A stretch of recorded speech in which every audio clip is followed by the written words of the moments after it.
The Columbia Broadcasting System and its affiliated stations present Orson Welles and the Mercury Theater on the air in The War of the Worlds by H.G. Wells.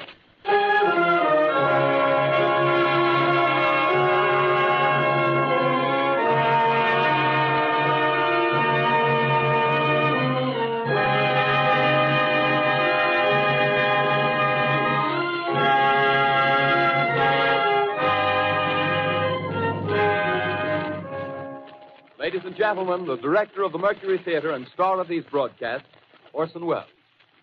We know now that in the early years of the 20th century, this world was being watched closely by intelligences greater than man's, and yet as mortal as his own. We know now that as human beings busied themselves about their various concerns, they were scrutinized and studied, perhaps almost as narrowly as a man with a microscope might scrutinize the transient creatures that swarm and multiply in a drop of water. With infinite complacence, people went to and fro over the earth about their little affairs, serene in the assurance of their dominion over this small, spinning fragment of solar driftwood, which by chance or design, man has inherited out of the dark mystery of time and space. Yet across an immense ethereal gulf, minds that are to our minds as ours are to the beasts in the jungle, intellects, vast, cool, and unsympathetic, regarded this earth with envious eyes and slowly and surely drew their plans against us. In the 39th year of the 20th century came the Great Disillusionment. Near the end of October, business was better. The war scare was over. More men were back at work. Sales were picking up. On this particular evening, October 30th, the Crosley service estimated that 32 million people were listening in on radios. For the next 24 hours, not much change in temperature. A slight atmospheric disturbance of undetermined origin is reported over Nova Scotia, causing a low-pressure area to move down rather rapidly over the northeastern states, bringing a forecast of rain accompanied by winds of light gale force. Maximum temperature 66, minimum 48. This weather report comes to you from the Government Weather Bureau. We take you now to the Meridian Room in the Hotel Park Plaza in downtown New York, where you will be entertained by the music of Raymond Raquello and his orchestra.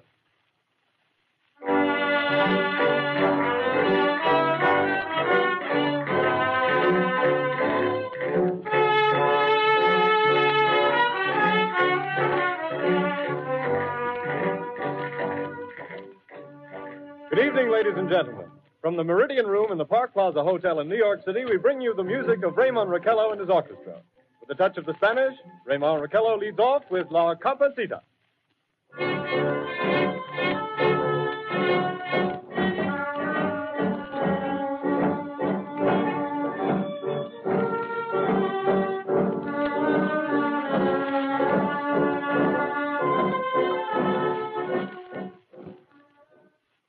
Ladies and gentlemen, we interrupt our program of dance music to bring you a special bulletin from the Intercontinental Radio News.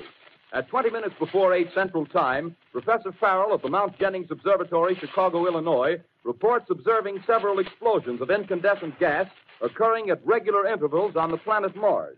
The spectroscope indicates the gas to be hydrogen and moving toward the Earth with enormous velocity.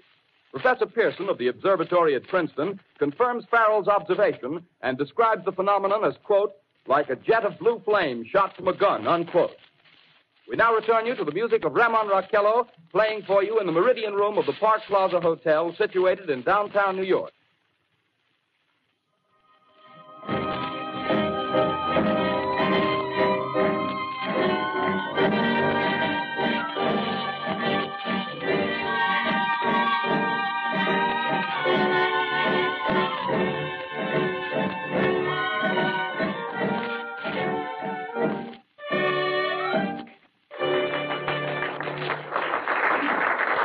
And now a tune that never loses favor, the ever-popular Stardust, Raymond Raquello and his orchestra.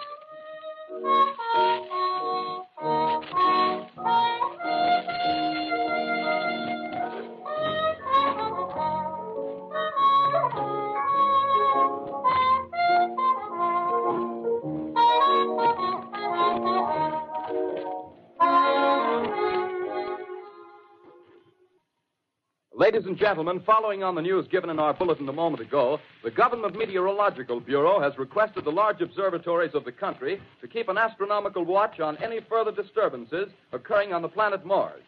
Due to the unusual nature of this occurrence, we have arranged an interview with the noted astronomer, Professor Pearson, who will give us his views on this event.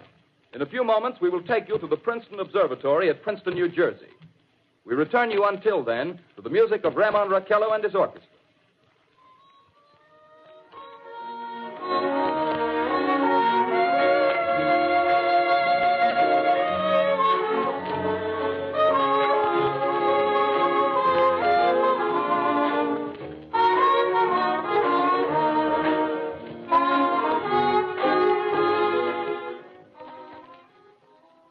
We are ready now to take you to the Princeton Observatory at Princeton, where Carl Phillips, our commentator, will interview Professor Richard Pearson, famous astronomer. We take you now to Princeton, New Jersey. Good evening, ladies and gentlemen. This is Carl Phillips speaking to you from the observatory at Princeton. I'm standing in a large semicircular room, pitch black except for an oblong split in the ceiling.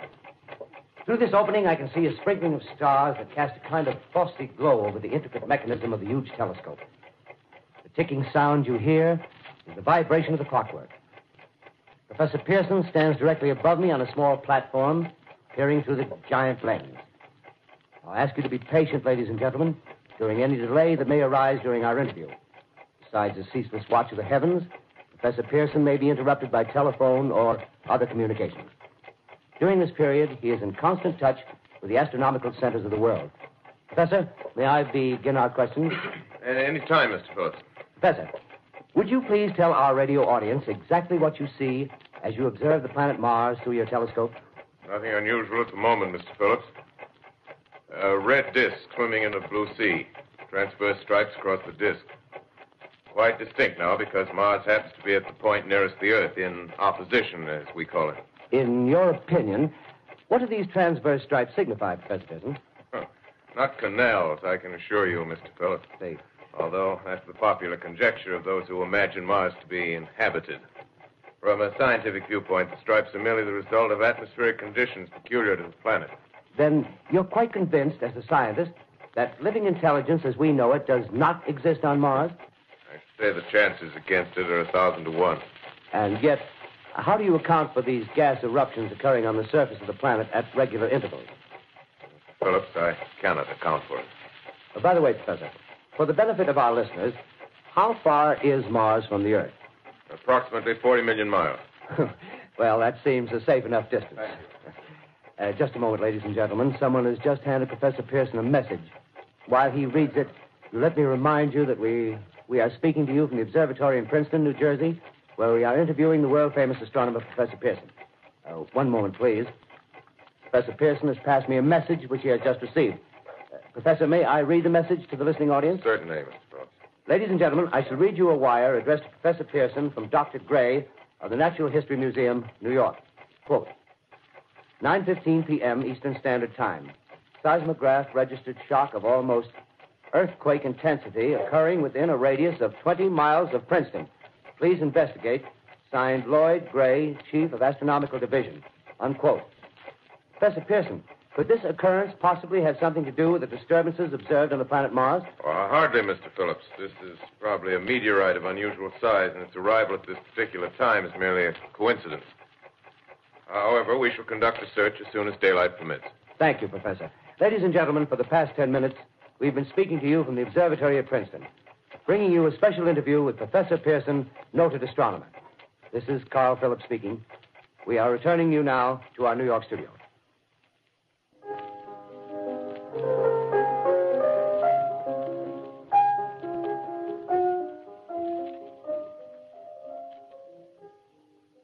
Ladies and gentlemen, here is the latest bulletin from the Intercontinental Radio News. Toronto, Canada. Professor Morse of Macmillan University reports observing a total of 3 explosions on the planet Mars between the hours of 7:45 p.m. and 9:20 p.m. Eastern Standard Time. This confirms earlier reports received from American observatories. Now, nearer home, comes a special bulletin from Trenton, New Jersey. It is reported that at 8:50 p.m., a huge flaming object, believed to be a meteorite, fell on a farm in the neighborhood of Grover's Mill, New Jersey, 22 miles from Trenton. The flash in the sky was visible within a radius of several hundred miles, and the noise of the impact was heard as far north as Elizabeth. We have dispatched a special mobile unit to the scene, and we'll have our commentator, Carl Phillips, give you a word picture of the scene as soon as he can reach there from Princeton. In the meantime, we take you to the Hotel Martinet in Brooklyn, where Bobby Millett and his orchestra are offering a program of dance music.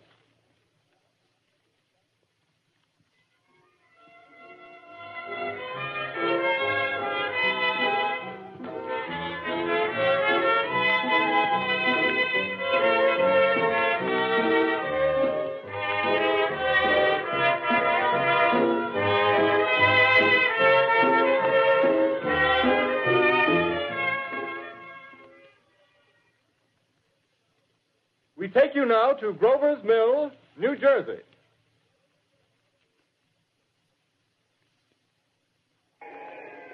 Ladies and gentlemen, this is Carl Phillips again, out at the Wilmot Farm, Grover's Mill, New Jersey. Professor Pearson and myself made the 11 miles from Princeton in 10 minutes.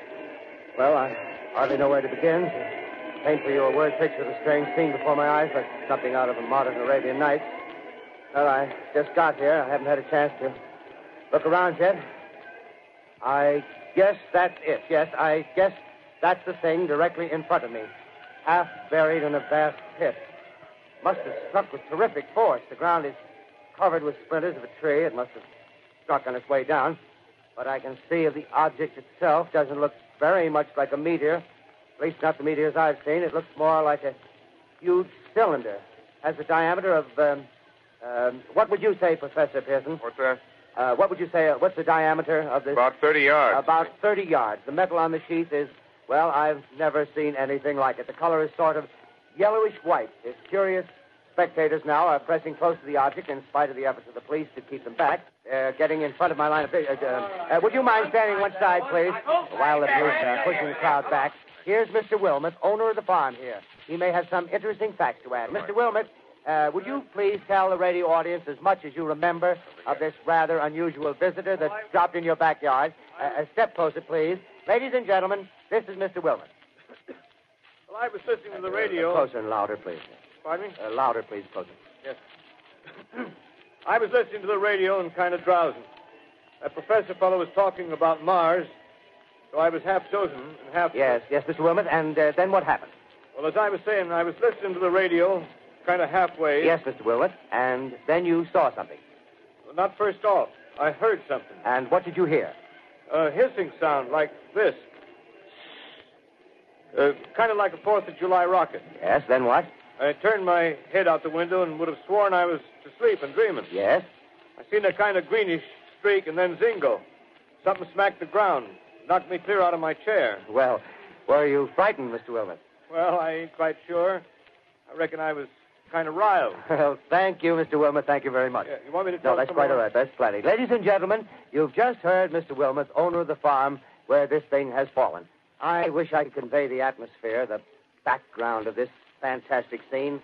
Hundreds of cars are parked in a field in back of us, and the police are trying to rope off the roadway leading into the farm, but it's no use. They're breaking right through. The car's headlights throw an enormous spotlight on the pit where the object's half buried. Now, some of the more daring souls now are venturing near the edge. Their silhouettes stand out against the metal sheen. One man wants to touch the thing. He's having an argument with the policeman. Now, the policeman wins. Now, ladies and gentlemen, there's something I haven't mentioned in all this excitement, but it's becoming more distinct. Perhaps you've caught it already on your radio. Listen, please. Do you hear it? It's a curious humming sound that seems to come from inside the object. I'll move the microphone nearer. Here. Now, we're not more than 25 feet away. Can you hear it now? Professor Pearson. Yes, Mr. Brooks. Can you tell us the meaning of that scraping noise inside the thing? Possibly the unequal cooling of its surface. I say, do you still think it's a meteor, Professor? I don't know what to think. The metal casing is definitely extraterrestrial. Not found on this Earth. Friction with the Earth's atmosphere usually tears holes in a meteorite. This thing is smooth, and you can see its cylindrical Just a minute. shape. Something's happening. Ladies and gentlemen, this is terrific. This end of the thing is beginning to flake off. The top is beginning to rotate like a screw, and the thing must be hollow. He's moving. Keep back there. Keep back there. Keep those men back. Keep back there. Keep those idiots back. Take off. The top's loose. Look out there. Stand back. Ladies and gentlemen, this is the most terrifying thing I've ever witnessed. Wait a minute. Someone's calling someone or something. I can see turning out of that black hole two luminous discs. The eyes, it might be a face, might be almost Good heavens, something wriggling out of the shadow like a gray snake. Now it's another one and another one and another one. They look like tentacles to me. Oh, yeah, I can see the thing's body. Now it's large as a bear. It glistens like wet leather, but that face, ladies and gentlemen, it's indescribable. I can hardly force myself to keep looking at it. It's so awful. The eyes are black and they gleam like a serpent. The mouth is a kind of V-shape with saliva dripping from its rimless lips that seem to quiver and pulsate. And the monster, or whatever it is, can hardly move. It seems weighed down by possibly gravity or something. The thing's rising up now, and the crowd falls back. There's seen plenty. The most extraordinary experience, ladies and gentlemen. I can't find words. Well, I'll pull this microphone with me as I talk. I'll have to stop the description until I can take a new position. Hold on, will you, please? I'll be right back in a minute.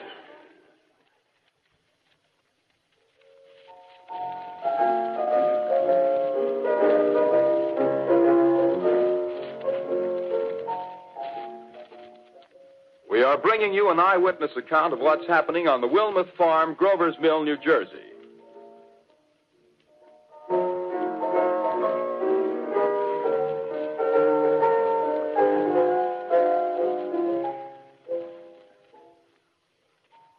We now return you to Carl Phillips at Grover's Mill.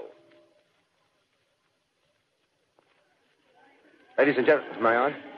Ladies and gentlemen, here I am, back of a stone wall that adjoins Mr. Wilmuth's garden. From here, I get a sweep of the whole scene. I'll give you every detail as long as I can talk and as long as I can see. More state police have arrived. They're drawing up a cordon in front of the pit.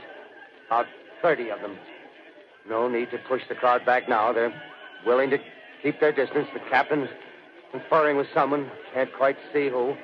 Oh, yes, I believe it's Professor Pearson. Yes, it is. Now they've parted, and the professor moves around one side, studying the object while the captain and two policemen advance with something in their hands. I can see it now. It's a white handkerchief tied to a pole. Flag of truce. If those creatures know what that means, what anything means. Wait a minute. Something's happening. A humped shape is rising out of the pit. I can make out a small beam of light against a mirror. What's that? There's a jet of flame springing from the mirror, and it leaps right at the advancing men. It strikes them head on. Lord, they're turning into flames. Now the whole field's caught up by the woods, the barns, the gas tanks of the automobiles spreading everywhere. Coming this way now, about 20 yards to my right.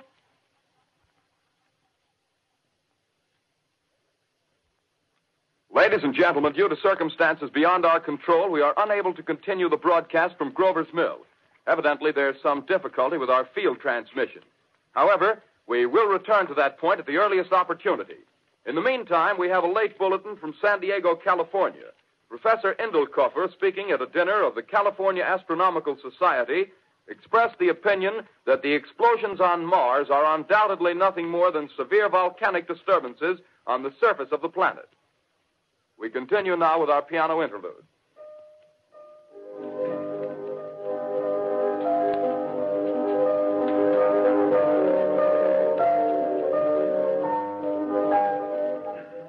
Ladies and gentlemen, I've just been handed a message that came in from Grover's Mill by telephone. Just one moment, please. At least 40 people, including 6 state troopers, lie dead in a field east of the village of Grover's Mill. Their bodies burned and distorted beyond all possible recognition. The next voice you hear will be that of Brigadier General Montgomery Smith, commander of the state militia at Trenton, New Jersey. I have been requested by the governor of New Jersey to place the counties of Mercer and Middlesex as far west as Princeton and east to Jamesburg under martial law. No one will be permitted to enter this area except by special pass issued by state or military authorities. 4 companies of state militia are proceeding from Trenton to Grover's Mill and will aid in the evacuation of homes within the range of military operations. Thank you. You have just been listening to General Montgomery Smith, commanding the state militia at Trenton. In the meantime, further details of the catastrophe at Grover's Mill are coming in. The strange creatures, after unleashing their deadly assault, crawled back in their pit and made no attempt to prevent the efforts of the firemen to recover the bodies and extinguish the fire. The combined fire departments of Mercer County are fighting the flames which menace the entire countryside. We have been unable to establish any contact with our mobile unit at Grover's Mill, but we hope to be able to return you there at the earliest possible moment. In the meantime, we take you to... Just one moment, please. Ladies and gentlemen, I have just been informed that we have finally established communication with an eyewitness of the tragedy. Professor Pearson has been located at a farmhouse near Grover's Mill, where he has established an emergency observation post. As a scientist, he will give you his explanation of the calamity. The next voice you hear will be that of Professor Pearson, brought to you by direct wire. Professor Pearson. Of the creatures in the rocket cylinder at Grover's Mill, I can give you no authoritative information, either as to their nature, their origin, or their purposes here on Earth. Of their destructive instrument, I might venture some conjectural explanation. For want of a better term, I shall refer to the mysterious weapon as a heat ray. It's all too evident that these creatures have scientific knowledge far in advance of our own. It's my guess that in some way they are able to generate an intense heat in a chamber of practically absolute non-conductivity. This intense heat they project in a parallel beam against any object they choose by means of a polished parabolic mirror of unknown composition, much as the mirror of a lighthouse projects a beam of light. That is my conjecture of the origin of the heat ray. Thank you, Professor Pearson. Ladies and gentlemen, here is a bulletin from Trenton. It is a brief statement informing us that the charred body of Carl Phillips has been identified in a Trenton hospital. Now, here's another bulletin from Washington, D.C. The Office of the Director of the National Red Cross reports 10 units of Red Cross emergency workers have been assigned to the headquarters of the state militia, stationed outside of Grover's Mill, New Jersey. Here's a bulletin from State Police, Princeton Junction. The fires at Grover's Mill and vicinity are now under control. Scouts report all quiet in the pit, and there is no sign of life appearing from the mouth of the cylinder. Now, ladies and gentlemen, we have a special statement from Mr. Harry McDonald, Vice President in charge of operations. We have received a request from the state militia of Trenton to place at their disposal our entire broadcasting facilities. In view of the gravity of the situation, and believing that radio has a responsibility to serve in the public interest at all times, we are turning over our facilities to the state militia at Trenton. We take you now to the field headquarters of the state militia near Grover's Mill, New Jersey. This is Captain Lansing of the Signal Corps, attached to the state militia, now engaged in military operations in the vicinity of Grover's Mill. Situation arising from the reported presence of certain individuals of unidentified nature is now under complete control. The cylindrical object, which lies in a pit directly below our position, surrounded on all sides by 8 battalions of infantry, without heavy field pieces, but adequately armed with rifles and machine guns. All cause for alarm, if such cause ever existed, is now entirely unjustified. Things, whatever they are, do not even venture to poke their heads above the pit. I can see their hiding place plainly in the glare of the searchlights here. With all their reported resources, these creatures can scarcely stand up against heavy machine gun fire. Anyway, it's an interesting outing for the troops. I can make out their khaki uniforms crossing back and forth in front of the lights. Looks almost like a real war. There appears to be some slight smoke in the woods bordering the Millstone River. Probably fire started by campers. Well, we ought to see some action soon. One of the companies is deploying on the left flank. A quick thrust and it'll all be over. Oh, wait a minute. I see something on top of the cylinder. No, it's nothing but a shadow. Now the troops are on the edge of the Wilmot Farm. 7,000 armed men closing in on an old metal tube. A tub, rather. Well, wait, that wasn't a shadow. It's something moving. solid metal, kind of a shield-like affair rising up out of the cylinder. It's going higher and higher. What? It's standing on legs, actually rearing up on a sort of metal framework. Now it's reaching above the trees and the searchlights are on it. Hold on.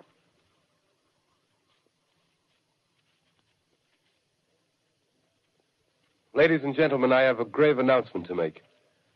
Incredible as it may seem, both the observations of science and the evidence of our eyes lead to the inescapable assumption that those strange beings who landed in the Jersey farmlands tonight are the vanguard of an invading army from the planet Mars. The battle which took place tonight at Grover Mills has ended in one of the most startling defeats ever suffered by an army in modern times. 7,000 men armed with rifles and machine guns pitted against a single fighting machine of the invaders from Mars. 120 known survivors.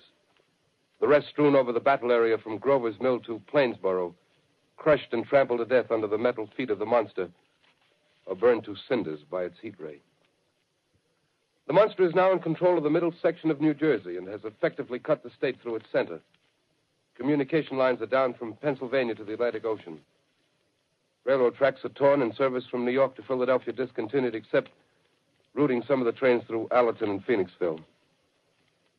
Highways to the north, south, and west are clogged with frantic human traffic.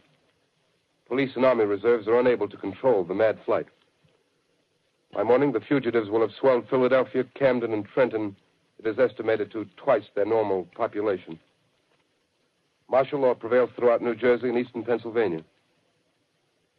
At this time, we take you to Washington for a special broadcast on the national emergency. The Secretary of the Interior. Citizens of the nation, I shall not try to conceal the gravity of the situation that confronts the country, nor the concern of your government in protecting the lives and property of its people. However, I wish to impress upon you, private citizens and public officials, all of you, the urgent need of calm and resourceful action. Fortunately, this formidable enemy is still confined to a comparatively small area, and we may place our faith in the military forces to keep them there. In the meantime, placing our faith in God, we must continue the performance of our duties, each and every one of us, so that we may confront this destructive adversary with a nation united, courageous, and consecrated to the preservation of human supremacy on this earth. I thank you. You have just heard the Secretary of the Interior speaking from Washington. Bulletins too numerous to read are piling up in the studio here. We're informed that the central portion of New Jersey is blacked out from radio communication due to the effect of the heat ray upon power lines and electrical equipment. Here's a special bulletin in New York. Cables have been received from English, French, and German scientific bodies offering assistance. Astronomers report continued gas outbursts at regular intervals on the planet Mars. The majority voiced the opinion that the enemy will be reinforced by additional rocket machines. There have been several attempts made to locate Professor Pearson of Princeton, who has observed Martians at close range. It is feared he was lost in the recent battle. Langham Field, Virginia. Scouting planes report 3 Martian machines visible above treetops, moving north toward Somerville with population fleeing ahead of them. The heat ray is not in use, although advancing at express train speed, invaders pick their way carefully. They seem to be making a conscious effort to avoid destruction of cities and countryside. However, they stop to uproot power lines, bridges, and railroad tracks. Their apparent objective is to crush resistance, paralyze communication, and disorganize human society. Here is a bulletin from Basking Ridge, New Jersey. Coon hunters have stumbled on a second cylinder similar to the first, embedded in the great swamp 20 miles south of Morristown. Army field pieces are proceeding from Newark to blow up the second invading unit before the cylinder can be opened and the fighting machine rigged. They are taking up a position in the foothills of Watchung Mountains. Another bulletin from Langham Field, Virginia. Scouting planes report enemy machines, now 3 in number, increasing speed northward, kicking over houses and trees in their evident haste to form a conjunction with their allies south of Morristown. Machines also sighted by telephone operator east of Middlesex, within 10 miles of Plainfield. Here's a bulletin from Winston Field, Long Island. A fleet of Army bombers carrying heavy explosive flying north in pursuit of enemy. Scouting planes act as guides. They keep the speeding enemy in sight. Just a moment, please, ladies and gentlemen. We've run special wires to the artillery line in adjacent villages to give you direct reports in the zone of the advancing enemy. First, we take you to the battery of the 22nd Field Artillery, located in the Watchung Mountains. Range 32 meters. 32 meters. Direction 39 degrees. 39 degrees. Fire. 140 yards to the right, sir. Shift range 31 meters. 31 meters. Direction 37 degrees. 37 degrees. Fire.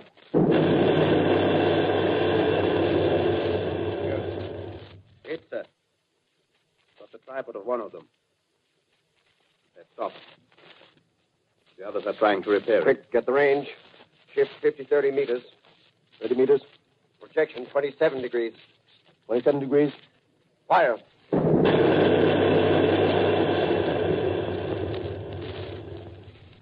Can't see the shell land, sir.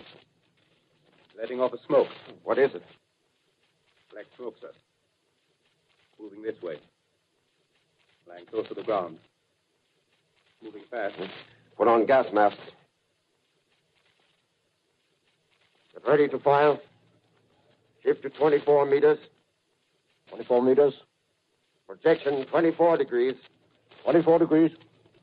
Fire.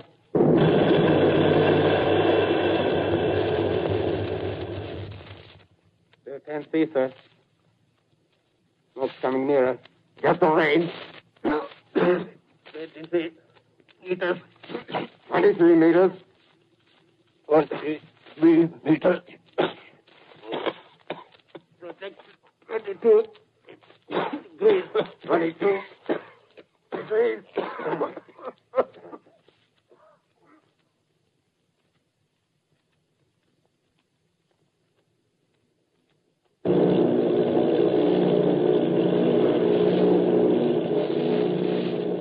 Army bombing plane V-843 off Bayonne, New Jersey. Lieutenant Volt, commanding 8 bombers, reporting to Commander Fairfax, Langham Field.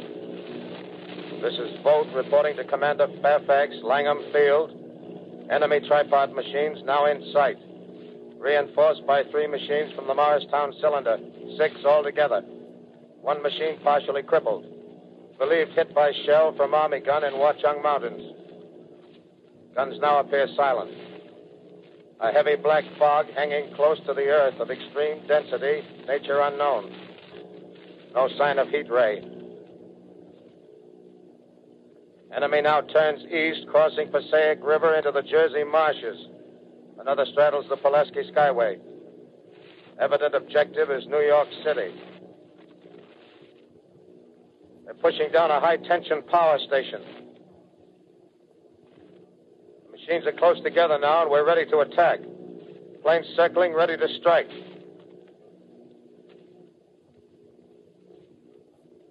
A 1,000 yards, and we'll be over the first.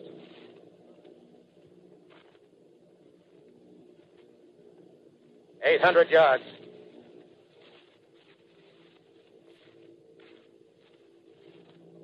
$600.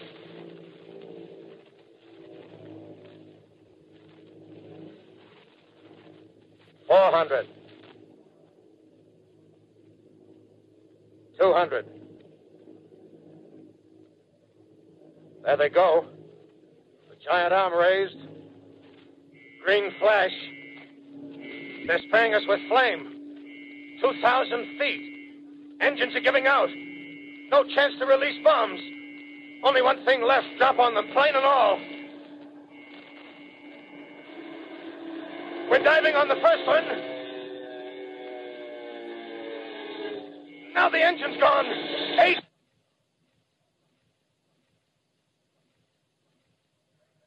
This is Bayonne, New Jersey, calling Langham Field. This is Bayonne, New Jersey, calling Langham Field. Come in, please. This is Langham Field. Go ahead. 8 Army bombers in engagement with enemy tripod machines over Jersey Flats. Engines incapacitated by heat ray. All crashed. 1 enemy machine destroyed. Enemy now discharging heavy black smoke in direction of... This is Newark, New Jersey. This is Newark, New Jersey. Warning.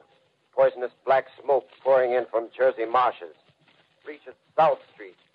Gas masks useless. Urge population to move into open spaces. Automobiles use routes 7, 23, 24. Avoid congested areas. Smoke now spreading over Raymond Boulevard.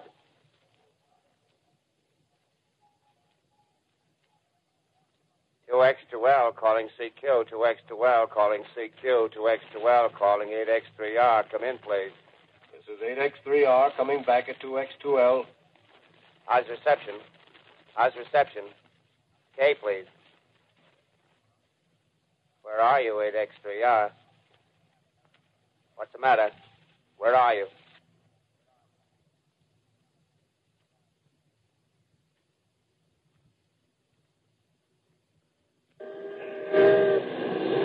I'm speaking from the roof of Broadcasting Building. I'm speaking from the roof of Broadcasting Building, New York City. The bells you hear are ringing to warn the people to evacuate the city as the Martians approach. Estimated in the last 2 hours, 3 million people have moved out along the roads to the north. Hutchison River Parkway is still kept open for motor traffic. Avoid bridges to Long Island, hopelessly jammed. All communication with Jersey Shore closed 10 minutes ago. No more defenses. Our army is wiped out. Artillery, Air Force, everything wiped out.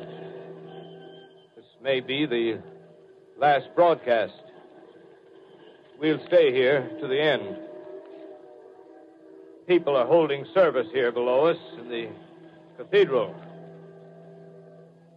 Now I look down the harbor, all manner of boats, overloaded with fleeing population pulling out from docks. Streets are all jammed. Noise in crowds like New Year's Eve in city. Wait a minute. The enemy is now in sight above the Palisades. Five great machines. First one is crossing the river. I can see it from here, wading the Hudson like a man wading through a brook. A bulletin is handed me. Martian cylinders are falling all over the country. One outside of Buffalo, one in Chicago, St. Louis. Seem to be timed and spaced. Now the first machine reaches the shore. He stands watching, looking over the city. The steel cowlish head is even with the skyscrapers. He waits for the others. They rise like a line of new towers on the city's west side. Now they're lifting their metal hands. This is the end now. Smoke comes out, black smoke drifting over the city. People in the streets see it now. They're running toward the East River, thousands of them, dropping in like rats. Now the smoke's spreading faster. It's reached Times Square. People are trying to run away from it, but it's no use. They're falling like flies. Now the smoke's crossing 6th Avenue. 5th Avenue. 100 yards away. It's 50 feet.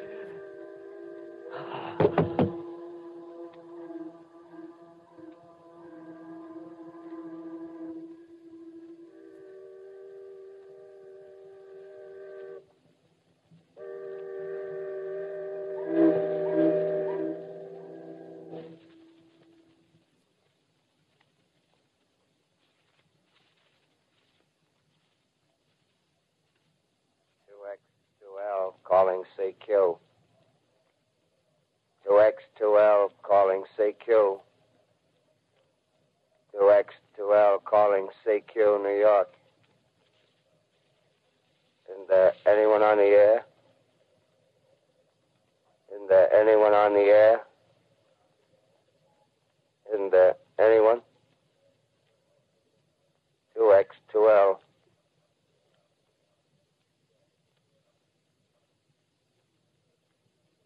You are listening to a CBS presentation of Orson Welles and the Mercury Theater on the Air in an original dramatization of The War of the Worlds by H.G. Wells. The performance will continue after a brief intermission. This is the Columbia Broadcasting System. The War of the Worlds by H.G. Wells, starring Orson Welles and the Mercury Theater on the Air.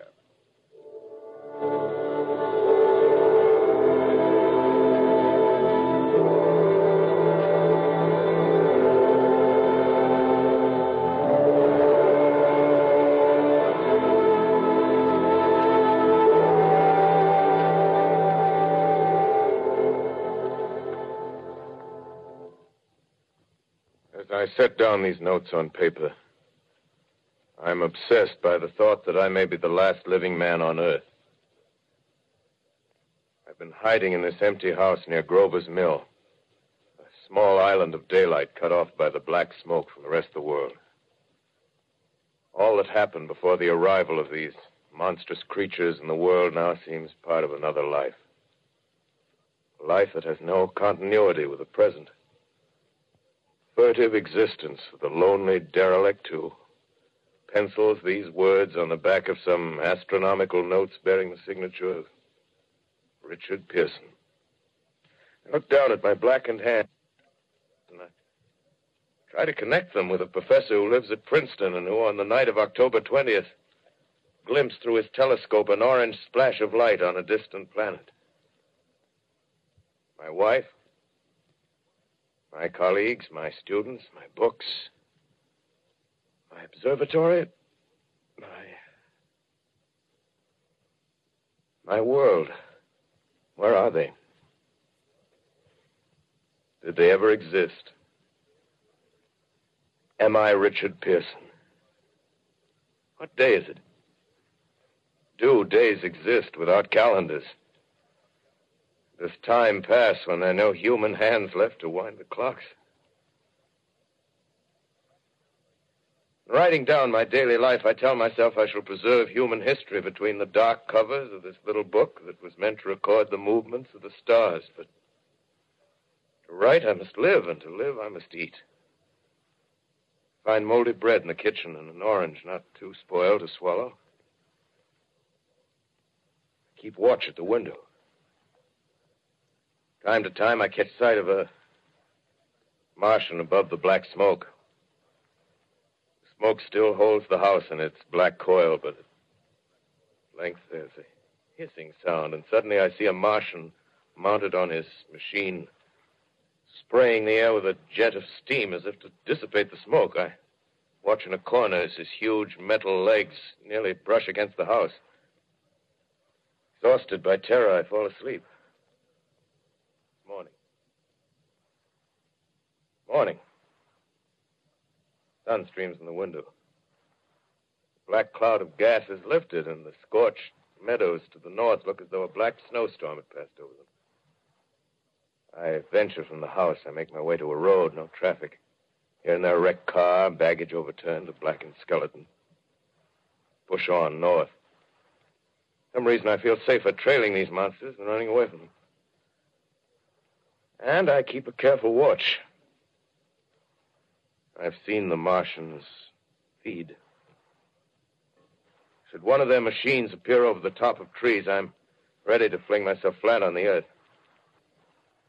Come to a chestnut tree. October. Chestnuts are ripe. Fill my pockets. I must keep alive. 2 days I wander in a vague northerly direction through a desolate world. Finally, I notice a living creature. A small red squirrel in a beech tree. I stare at him and wonder. He stares back at me. I believe at that moment the animal and I shared the same emotion. The joy of finding another living being. Push on north. I Find dead cows in a brackish field, and beyond the charred ruins of a dairy, the silo remains standing guard over the wasteland like a lighthouse, deserted by the sea. Astride the silo perches a weathercock. The arrow points north. North. Next day, I come to a city. City vaguely familiar in its contours, yet its buildings strangely dwarfed and leveled off as if a giant had sliced off its highest towers with a capricious sweep of his hand. Reached the outskirts, I found Newark. Newark, undemolished but humbled by some whim of the advancing Martians. Presently, with an odd feeling of being watched, I caught sight of something crouching in a doorway. I made a step towards it, and it rose up and became a man. A man armed with a large knife. Stop! Where do you come from? I come from many places. A long time ago, from Princeton. Princeton, huh? That's near Grover's Mill. Yes. Grover's Mill. There's no food here. This is my country. All this end of town down the river. There's only food for one. Which way are you going? I don't know. I guess I'm looking for people. Hey, what was that? Did you hear something just then? No. Only a bird. A live bird. Yeah. You get to know that birds have shadows these days. Say, we're in the open here. Let's crawl in this doorway here and talk. Have you seen any Martians? No. They're going over to New York. Night, the sky's alive with their lights, just as if people were still living in it. By daylight, you can't see them. 5 days ago, a couple of them carried something big across the flats from the airport. I think they're learning how to fly. Fly? Yeah, fly. Then it's all over with humanity. Stranger, there's still you and I. 2 of us left. Yeah. They got themselves in solid. They wrecked the greatest country in the world. Those green stars, they're probably falling somewhere every night. They've only lost one machine. There isn't anything to do. We're done. We're licked.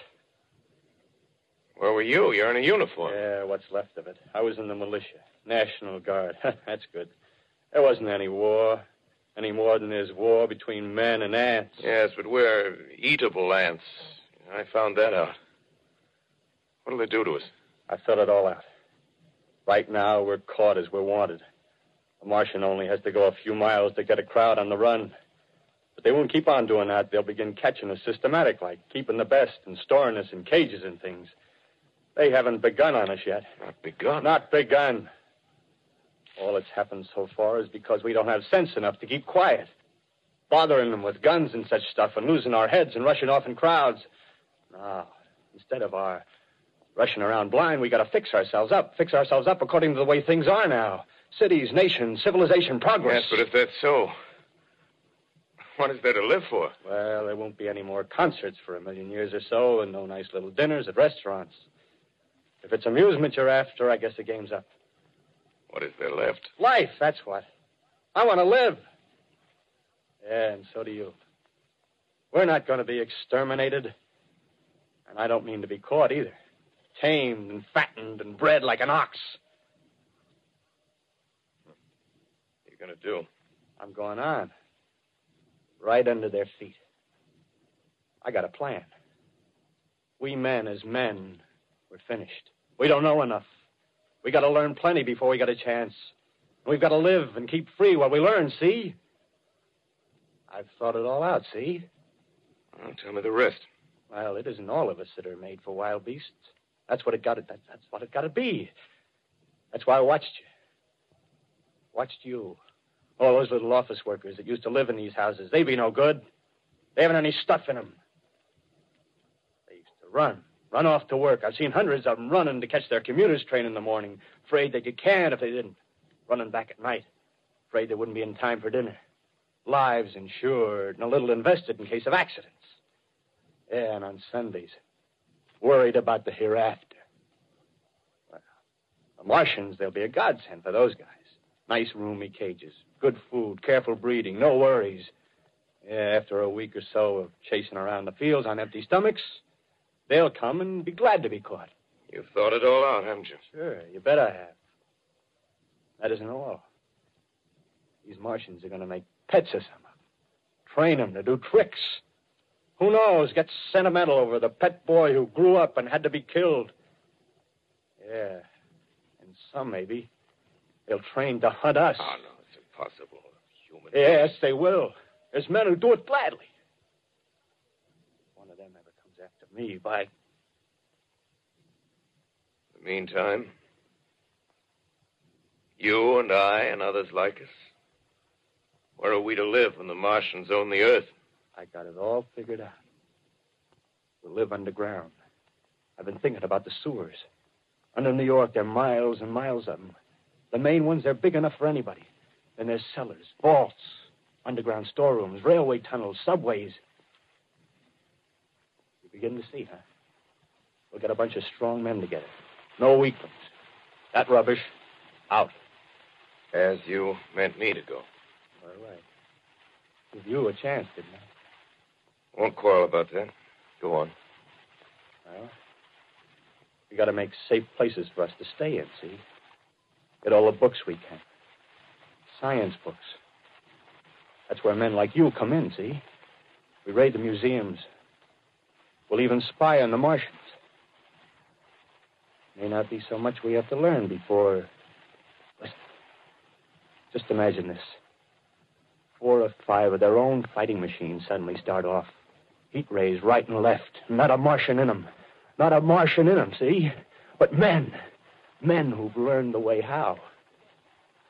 May even be in our time. Gee. Imagine having one of them lovely things with its heat ray wide and free. We'd turn it on Martians. We'd turn it on men. We'd bring everybody down on their knees. That's your plan. You, me, a few more of us. We'd own the world. I see. Hey. Hey, what's the matter? Where are you going? Not to your world. Bye, stranger. Well, after parting with the artilleryman, I came at last to the Holland Tunnel, entered that silent tube. Anxious to know the fate of the great city on the other side of the Hudson. Cautiously, I came out of the tunnel and made my way up Canal Street. Reached 14th Street, and there again were black powder and several bodies and an evil, ominous smell from the gratings of the cellars of some of the houses. I wandered up through the 30s and 40s,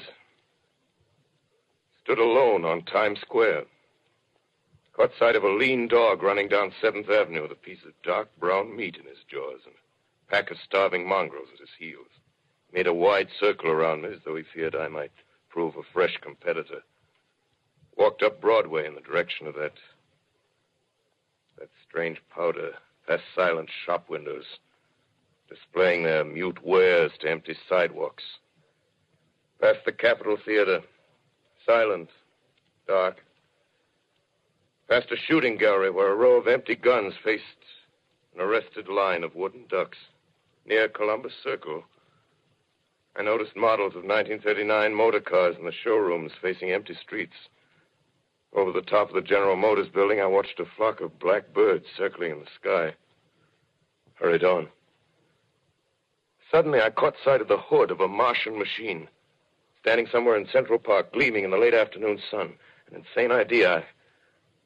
I rushed recklessly across Columbus Circle and into the park.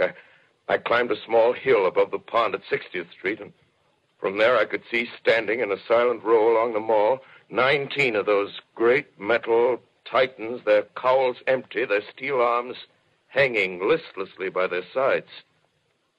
I looked in vain for the monsters that inhabit those machines. Suddenly, my eyes were attracted to the immense flock of black birds that hovered directly below me. They circled to the ground. And there before my eyes, stark and silent, lay the Martians with the hungry birds pecking and tearing brown shreds of flesh from their dead bodies. Later, when their bodies were examined in laboratories, it was found that they were killed by the putrefactive and disease bacteria against which their systems were unprepared. Slain, after all, man's defenses had failed by the humblest thing that God, His wisdom, has put upon this earth. Before the cylinder fell, there was a general persuasion that through all the deep of space, no life existed beyond the petty surface of our minute sphere. Now we see further. Dim and wonderful is the vision I've conjured up in my mind of life spreading slowly from this little seedbed of the solar system throughout the inanimate vastnesses of sidereal space. But it's a remote dream. Maybe that the destruction of the Martians is only a reprieve to them and not to us. Is the future ordained, perhaps? Strange it now seems to sit in my peaceful study at Princeton, writing down this last chapter of the record, begun at a deserted farm in Grover's Mill. Strange to watch children playing in the streets. Strange to see young people strolling on the green where the new spring grass heals the last black scars of a bruised earth. Strange to watch the sightseers enter the museum where the dissembled parts of a Martian machine are kept on public view. Strange when I recall the time when I first saw it. Bright and clean-cut, hard and silent under the dawn of that last great day.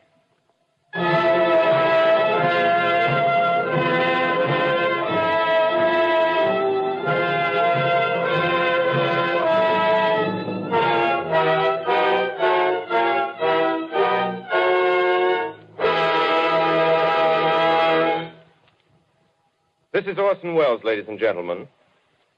Out of character, to assure you that the War of the Worlds has no further significance than as the holiday offering it was intended to be. The Mercury Theater's own radio version of dressing up in a sheet and jumping out of a bush and saying boo. Starting now, we couldn't soap all your windows and steal all your garden gates. By tomorrow night, so we did the best next thing.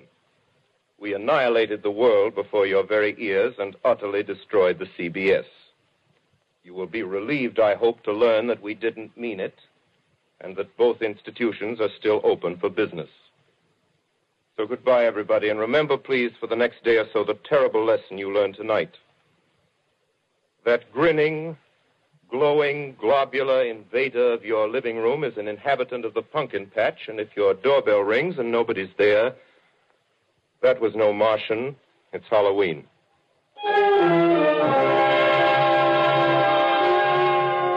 Tonight, the Columbia Broadcasting System and its affiliated stations coast to coast has brought you The War of the Worlds by H.G. Wells, the 17th in its weekly series of dramatic broadcasts featuring Orson Welles and the Mercury Theater on the air. Next week, we present a dramatization of 3 famous short stories. This is the Columbia Broadcasting System.